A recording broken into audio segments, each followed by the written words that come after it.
Welcome to MAPRA YouTube News. ആയിട്ട് പറഞ്ഞൊരു കാര്യം വീട്ടമ്മമാരുടെ ഒരു പെൻഷനാണ്. സ്ത്രീ സുരക്ഷ എന്ന പേരിൽ പറഞ്ഞൊരു വീട്ടമ്മമാരുടെ പെൻഷനാണ്. അത് നേരത്തെ തന്നെ മാനിഫെസ്റ്റോയിൽ പറഞ്ഞിട്ടുള്ളതാണ്. മാനിഫെസ്റ്റോയിൽ പറഞ്ഞത് ഇപ്പോൾ അത് നടപ്പിലാക്കാൻ തീരുമാനിച്ചു. 1000 രൂപ വെച്ച് എന്നുള്ളത് തീരുമാനിച്ചിട്ടുണ്ട്. ഇപ്പോൾ തീരുമാനിച്ചിട്ടുണ്ട്. അല്ല, തുക പറഞ്ഞിരുന്നില്ല. അപ്പം നോക്കിയാൽ മതി. പിന്നെ തുക പറഞ്ഞിരുന്നില്ല. അങ്ങനൊരു പദ്ധതി നടപ്പിലാക്കുമെന്ന് പറഞ്ഞിരുന്നു. ക്ഷേമ പെൻഷൻ്റെ നിങ്ങൾക്കറിയാം, ഈ ക്ഷേമ പെൻഷൻ ഇപ്പം നിങ്ങൾ നേരത്തെ 2000 ആക്കിയേക്കും 1800 ആക്കിയേക്കും എന്നൊക്കെ വാർത്ത കൊടുത്തിരുന്നു. വാസ്തവത്തിൽ ചർച്ചകളുണ്ടായിരുന്നു എന്നുള്ള സത്യമാണ്. ഞാൻ പറഞ്ഞു, അന്നോട് ചോദിച്ചോട്ട് പറഞ്ഞു, എത്രയാണെന്ന് പറയുന്നില്ല, വളരെ പോസിറ്റീവായിട്ടാണ് ഗവൺമെൻറ് ആലോചിക്കുന്നത്. കാരണം ഇതിൻ്റെ ഒരു വർക്ക് 1 മാസമെങ്കിലുമായിട്ട് ഞങ്ങൾ ഇതിൻ്റെ കാൽക്കുലേഷനൊക്കെ എടുത്തുകൊണ്ടിരിക്കുകയാണ്. അപ്പോൾ അത് ഇപ്പോൾ 2000 ആക്കി. മറ്റ് ഓരോ മേഖലയിലും എല്ലാ നമ്മുടെ സ്കീം വർക്കേഴ്സിനും എന്ന് പൊതുവിൽ പറഞ്ഞാൽ ആശ, അംഗൻവാടി, പാചകത്തൊഴിലാളി, അവരുടെ ഡെയിലി കൂലിയാണെങ്കിലും അവർക്കും 1000 രൂപ വെച്ച് വരും. അംഗൻവാടി, പിന്നീട് അതുപോലെയുള്ള പ്രീ പ്രൈമറി ടീച്ചേഴ്സ് എല്ലാവരുടെയും 1000 രൂപ വെച്ച് വർദ്ധിപ്പിക്കുന്ന തീരുമാനം വന്നു. സാക്ഷരതാ പ്രവർത്തകന്മാരുടെ. അപ്പോൾ ഇതുപോലെ മറ്റ് ചില മേഖലയിൽ കൊടുക്കാനുള്ളതെല്ലാം കൊടുക്കുമെന്ന് പറഞ്ഞു. അപ്പോൾ ഒരു കാര്യം മാത്രമേ ഞാൻ പറയാൻ ഉദ്ദേശിക്കുന്നുള്ളൂ. ഇത് എങ്ങനെയാണ് ഇത് ചെയ്യാൻ പറ്റുമോ എന്നുള്ള സ്വാഭാവികമായ ചോദ്യം ഉണ്ടാവാം. നല്ല ആത്മവിശ്വാസത്തോടു കൂടിയാണ് ഗവൺമെൻറ് ഈ കാര്യം കാണുന്നത്. ധനകാര്യ വകുപ്പിന് നല്ല ആത്മവിശ്വാസമുണ്ട് എന്നുള്ളതുകൊണ്ടാണ് ഈ കാര്യങ്ങൾ ചെയ്യാൻ പോകുന്നത്. കാരണം നല്ല ബാധ്യത വരുന്നതാണ് ക്ഷേമ പെൻഷൻ വർധന. നമ്മൾ സർക്കാർ ജീവനക്കാരുടെ DA 2 DA കൊടുക്കുമെന്നായിരുന്നു റൂൾ 300-ൽ പറഞ്ഞത്.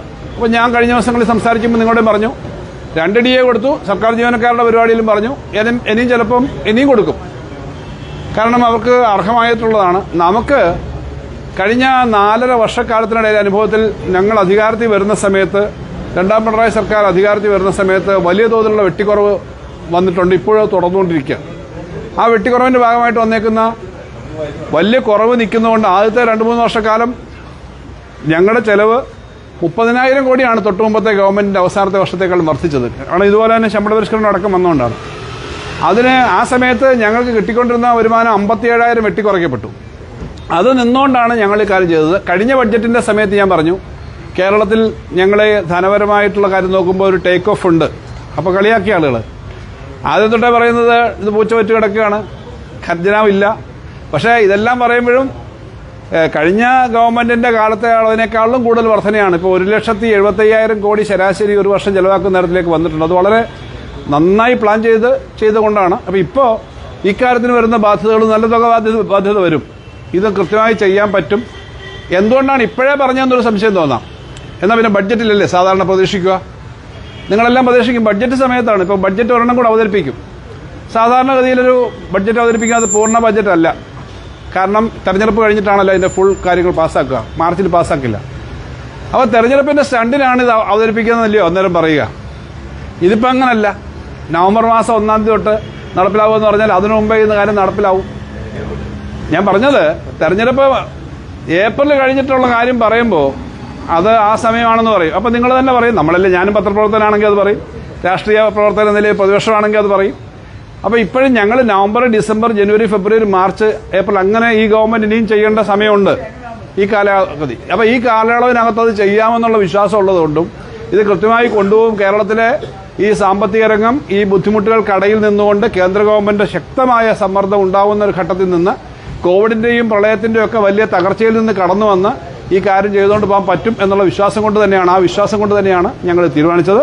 മുഖ്യമന്ത്രി എല്ലാ കാര്യവും പറഞ്ഞിട്ടുണ്ട്, വിശദമായി പറഞ്ഞിട്ടുണ്ട്. ഞാനതിൻ്റെ കൂടുതൽ കാര്യങ്ങൾ പറയുന്നില്ല. എന്തായാലും നല്ല ആത്മവിശ്വാസത്തോടു കൂടി ഈ കാര്യങ്ങൾ ചെയ്യാൻ പറ്റും. ഇത്രയും ഞങ്ങൾ ഇത് ചെയ്തത് ആ ആത്മവിശ്വാസത്തോടു കൂടി തന്നെയാണ്.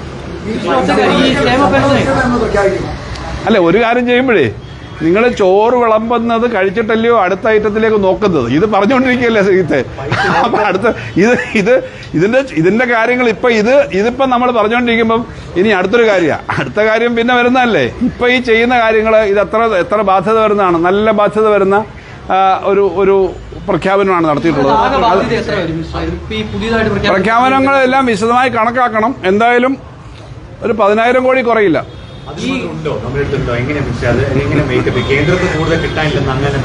കേന്ദ്രത്തിൽ നിന്ന് കിട്ടാനുള്ളത് കിട്ടുന്നില്ല ഞാൻ പറയുന്നത്. അതായത് ഇപ്പോൾ നമ്മൾ ഏറ്റവും ഒടുവിലത്തെ സ്കൂൾ വിദ്യാഭ്യാസം, ആരോഗ്യം, ഇപ്പോൾ പൊതുവിതരണം ഇങ്ങനെയൊക്കെ തന്നെ പലതവണയും പലതും പെൻഡിങ്ങായി കിടക്കുന്നതിന് 10,000 കോടിക്ക് അടുത്തുണ്ട് കേട്ടോ. പിന്നീട് നമ്മുടെ ടാക്സ് വിഹിതം വെട്ടിക്കുറച്ചൊക്കെയാണ് നേരത്തെ പറയുന്നത്. ഇതിപ്പോൾ ഇത്രയും ബാധ്യത വരും എന്ന് പറഞ്ഞാൽ ഓവർ എ പീരീഡ്. അപ്പോൾ അങ്ങനെ വരുമ്പോൾ അത് നമുക്ക് കൈകാര്യം ചെയ്യാൻ പറ്റും എന്നാണ് ധരിക്കുന്നത്. ക്ഷേമ പെൻഷന് 3,000 കോടിയുടെ ചെലവ് വരും എന്നാണ് പറഞ്ഞത്. അധിക ബാധ്യതയാണോ? അധിക ബാധ്യതയാണ്. അത് അധിക ബാധ്യതയാണ്. കാരണം ഇപ്പോൾ തന്നെ 10,000 കോടിക്ക് അടുത്ത് ഒരു വർഷം ചെലവാക്കുന്നുണ്ടല്ലോ. അതിന് വരും. പിന്നെ വീട്ടമ്മമാരുടെ പെൻഷൻ എന്നുള്ളൂ, സ്ത്രീ സുരക്ഷാ വീട്ടമ്മമാരുടെയാണ്. കോളേജ് കുട്ടികൾക്ക് അവർക്ക് അതിന്റെ സ്കീം വിശദമായിട്ട് വരണം. അവർക്ക് 1,000 രൂപ വെച്ച് പഠിത്തം കഴിഞ്ഞവർക്ക് അവരുടെ ഒരു ജോബ് സീക്കിംഗ് പീരീഡാണ്, അവർക്ക് ഉള്ള ഒരു കാര്യമുണ്ട്. കുടുംബശ്രീ ADS എല്ലാ കുടുംബശ്രീകളിലും ഓരോ വാർഡിലും കിട്ടുന്നതാണ്. അത് വലിയൊരു കാര്യമാണ്.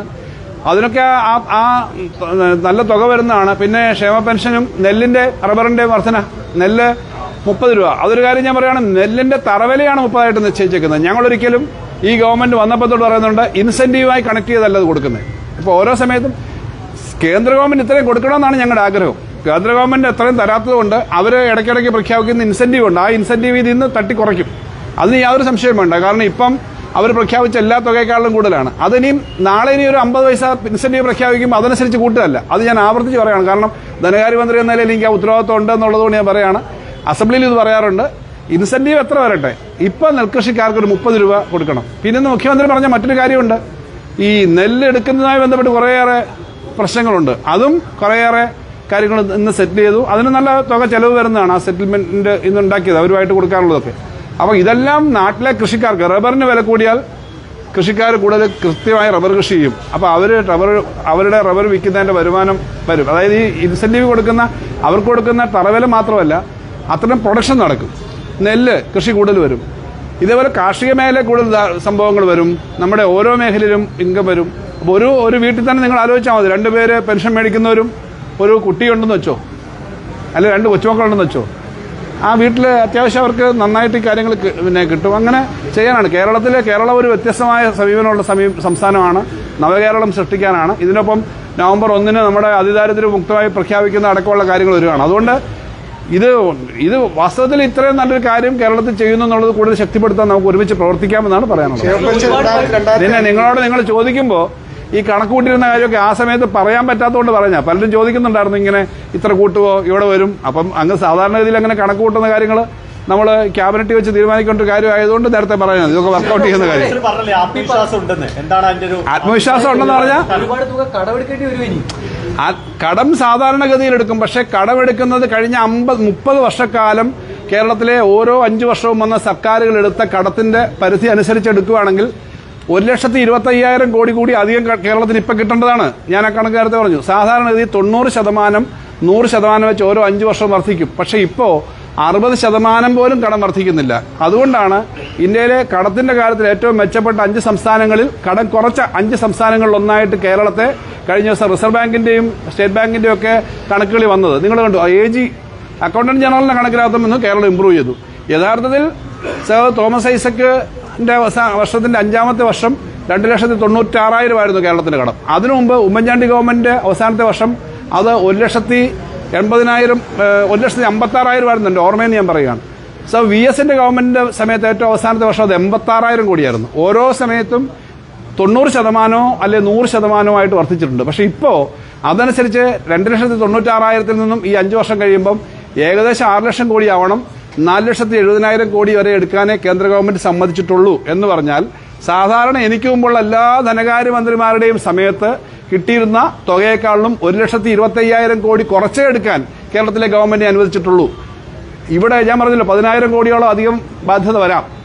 ആ ബാധ്യത വരുന്നത് പിന്നെ ഇത്രയും കടമെടുക്കാനുള്ള സമയത്ത് പോലും ആ കടം കിട്ടാതിരിക്കുന്ന ഇതിലാണ്. അതുകൊണ്ട് ബാധ്യതയൊന്നും അധികം വരില്ല, താങ്ങാൻ പറ്റാത്ത ബാധ്യത വരില്ല. കേരളം നല്ല സ്ട്രോങ് ആയിട്ട് പോകുന്നു എന്നുള്ളത് നിങ്ങൾക്ക് സന്തോഷമല്ലേ? കാരണം നിങ്ങൾക്കെല്ലാം പത്രങ്ങൾക്ക് ഉൾപ്പെടെ മീഡിയയ്ക്ക് ഉൾപ്പെടെ ശക്തമായിട്ടൊരു അന്തരീക്ഷം ഉണ്ടാവുന്ന സാഹചര്യം. അതുകൊണ്ടാണ് ഞാൻ ആത്മവിശ്വാസത്തോടെ പറയുന്നതെന്ന് ഞാൻ പറഞ്ഞു. തെരഞ്ഞെടുപ്പ് ഈ സമയം 2ാം നിമിഷം പ്രഖ്യാപിക്കാൻ പോകുന്നത് സാധാരണ സഭയിലോ അല്ലെങ്കിൽ ബജറ്റിലോ പറയേണ്ടത് ഇപ്പൊ പറഞ്ഞതൊരു ടൈമിംഗ് ഒരു പ്രശ്നം, അത് ഇലക്ഷൻ മുന്നിലുണ്ട് ഞങ്ങളുടെ ആരോപണം വന്നാൽ അല്ല, അത് നിങ്ങൾക്ക് അങ്ങനെ പറയാം. പിന്നെ എല്ലാ ഗവൺമെന്റുകളും ടൈമിംഗ് ഒക്കെ നോക്കി തന്നെ പ്രഖ്യാപിക്കാറുണ്ട്. ഇന്ത്യയിൽ ഇപ്പോൾ ബീഹാറിൽ ഇപ്പോൾ എന്താ, അവിടുത്തെ ഇന്ത്യ മുന്നണി പ്രഖ്യാപിച്ചിട്ടുണ്ട്, അവിടുത്തെ BJP ഗവൺമെന്റ് പ്രഖ്യാപിച്ചിട്ടുണ്ട്. ഒരു കാര്യം ഞാൻ പറയാം, മഹാരാഷ്ട്രയിലും കർണാടകത്തിൽ കഴിഞ്ഞ സമയത്ത് അവർ പ്രഖ്യാപിച്ചല്ലോ. അതൊക്കെ തെരഞ്ഞെടുപ്പിന് മുമ്പിലാണ്. ഞങ്ങൾ പഞ്ചായത്ത് തെരഞ്ഞെടുപ്പ് മാത്രമല്ല, പഞ്ചായത്ത് തെരഞ്ഞെടുപ്പിന് ഇത്രയും പറയേണ്ട കാര്യമില്ലല്ലോ. പഞ്ചായത്തും അസംബ്ലി തെരഞ്ഞെടുപ്പും അടുത്തടുത്ത് വരികയാണ്. അങ്ങനെ വരുമ്പോൾ ഞങ്ങൾ തെരഞ്ഞെടുപ്പിന്റെ തൊട്ട് മുമ്പ് ഈ ഐസ്ക്രീമിന്റെ മേളിൽ ഒരു ചെറി വെക്കുന്ന പോലെ തെരഞ്ഞെടുപ്പിന്റെ സമയത്തല്ല വെച്ചത്. ഞങ്ങൾ പറയുന്നത് this we can do, we will do, ഞങ്ങൾക്കിത് ചെയ്യാൻ പറ്റും, ഞങ്ങൾ ചെയ്യും. ഗവൺമെന്റിന് തുടർച്ചയായിട്ട് അധികാരത്തിൽ വന്നാൽ ഇത് കൃത്യമായി ചെയ്യും. ഞങ്ങൾ അല്ലാതെ നേരത്തെ ഇരുന്നവർ 18 മാസക്കാലത്തെ പെൻഷൻ, സാമൂഹ്യ പെൻഷൻ 600 രൂപയായിട്ട് പോലും കുടിശ്ശിക കൊടുത്തവരാണ്. ഇതൊക്കെ ഞങ്ങൾ രാഷ്ട്രീയത്തിൽ പറയും, പ്രചരിപ്പിക്കും. പക്ഷേ തെരഞ്ഞെടുപ്പിന്റെ സമയത്ത് മറ്റ് സംസ്ഥാനങ്ങളിൽ, ഈ പറഞ്ഞ മഹാരാഷ്ട്ര, കർണാടക, മറ്റ് സംസ്ഥാനങ്ങളിലൊക്കെ പറഞ്ഞതെല്ലാം അതേപോലെ കൊടുക്കുന്നുണ്ടോ എന്ന് നിങ്ങളൊന്ന് അന്വേഷിക്കണം. ഞങ്ങളങ്ങനല്ല. ഈ പറഞ്ഞ കാര്യങ്ങളെല്ലാം പരമാവധി ചെയ്യാൻ ശ്രമിക്കുന്നുണ്ട്. ആ ശ്രമിക്കുന്നില്ലെങ്കിൽ അല്ലെങ്കിൽ എന്തെങ്കിലും ഒരു പോരായ്മ വന്നാൽ നിങ്ങൾ ചൂണ്ടിക്കാണിക്കുകയും ചെയ്യും. അതുകൊണ്ട് നിങ്ങളോട് ഞങ്ങൾക്ക് ദേഷ്യം ഉണ്ടാവാറില്ല. പത്രപ്രവർത്തകർ എന്നല്ലേ നിങ്ങൾ ചൂണ്ടിക്കാണിക്കും. ഞങ്ങൾക്കത് ദേഷ്യമില്ല. വിഷമം കാണുമായിരിക്കും ചില സമയത്ത്. ഞങ്ങളെ ആകെ ശ്വാസം മുട്ടിക്കുന്ന സമയത്ത് ആ പണം തരാത്തതിനെ പറ്റി നിങ്ങൾ പറയാതെ ഞങ്ങളെ വിമർശിക്കുമ്പോൾ ഞങ്ങൾക്ക് വിഷമം ഉണ്ടാവും. പക്ഷെ ഇവിടെ അതല്ല. ഇത് നന്നായിട്ട് ചെയ്യാൻ പറ്റുമെന്ന വിശ്വാസത്തിന്റെ അടിസ്ഥാനത്തിലാണ്. പിന്നെ ഇതെല്ലാം കൃത്യമായി ഈ കാര്യങ്ങളെല്ലാം നടന്നു വരുന്നതിന്റെ അടിസ്ഥാനത്തിലാണ്. പെട്ടെന്ന് കേന്ദ്രം ഇപ്പം തന്നെ 6000 കോടി രൂപ ഈ വർഷം ആദ്യം കുറച്ചു. GSTയുടെ വന്നപ്പോഴും കുറച്ച് കുറയുമെന്ന് ഞാൻ പറഞ്ഞല്ലോ. ഞാൻ മാത്രമല്ല, 8 സ്റ്റേറ്റുകൾ ഞങ്ങൾ കൂടി കണക്ക് വെച്ചു. ഇതേപോലുള്ള കാര്യങ്ങളൊക്കെ അവർ ചെയ്യുന്നുണ്ട്. പക്ഷേ സാധാരണഗതിയിൽ ഇത് നന്നായി നടത്താൻ പറ്റും എന്നുള്ള ആത്മവിശ്വാസം കൊണ്ടാണ്. ആത്മവിശ്വാസം ഇല്ലെങ്കിൽ ഞാൻ പറയാറില്ലെന്ന് നിങ്ങൾക്കറിയാം. ഞാൻ ആവശ്യമില്ലാതെ ഇതുവരെ അങ്ങനെ ഒരു പറ്റാത്ത കാര്യമൊന്നും സാധാരണ പറയാറില്ല. ഇതിപ്പോൾ ചെയ്യാൻ പറ്റുമെന്ന് നല്ല വിശ്വാസം ഉള്ളതുകൊണ്ടാണ്. ആ വിശ്വാസം ധനകാര്യ വകുപ്പിനും കൂടെ ഉള്ളതുകൊണ്ടും ഉള്ളതുകൊണ്ട് ഞാൻ പറയുന്നത്. ധനകാര്യ വകുപ്പിനുണ്ട്. നവംബറിൽ ചില കാര്യങ്ങൾ ഇതിന്റെ എല്ലാം ഫയലൊക്കെ അടിയന്തരമായി ക്യാബിനറ്റ് തീരുമാനം കഴിഞ്ഞ് ഫയൽ മൂവ് ചെയ്യുന്നുണ്ട്. അടിയന്തരമായിട്ട് ഇപ്പോൾ DAയുടെ കാര്യം പറഞ്ഞല്ലോ. DA സർക്കാർ ഉദ്യോഗസ്ഥന്മാർക്ക് DA 4% അടുപ്പിച്ചാണെന്ന് തോന്നുന്നു ഈ സമയത്ത്. അതിന്റെ എല്ലാം നടപടിക്രമം ഇപ്പം നടന്നിട്ട് പെട്ടെന്ന് ആവാൻ കഴിയുമെന്ന് വിചാരിക്കുന്നു. കാരണം 2 ദിവസം പെൻഷനും ഇപ്പം ചെയ്യാൻ പറ്റുന്നതാണ്. പെൻഷന്റെയും കാര്യങ്ങൾ ചെയ്യാൻ പറ്റും, പെൻഷനും ചെയ്യാൻ പറ്റും. അത് സംബന്ധിച്ചും അടിയന്തരമായിട്ട് അതിന്റെ കൃത്യമായ ഒരു മാനദണ്ഡമൊക്കെ ഉണ്ടാക്കിയിട്ടുണ്ട്. മറ്റു കാര്യങ്ങളും ആ മാനദണ്ഡം അതിന്റെ സിസ്റ്റം നടപ്പിലാക്കുന്നതിന്റെ ഒരു ചെറിയ സമയം വരും. കാരണം ഇത്രയേറെ ആളുകളുടെ ലിസ്റ്റൊക്കെ ആക്കി എടുക്കുന്നില്ല. അതിന് വേറെ തടസ്സമൊന്നുമില്ല. ഒരു ബ്രോഡായ മാനദണ്ഡമുണ്ട്. അതനുസരിച്ച് കാര്യങ്ങൾ ചെയ്യും. Thank you.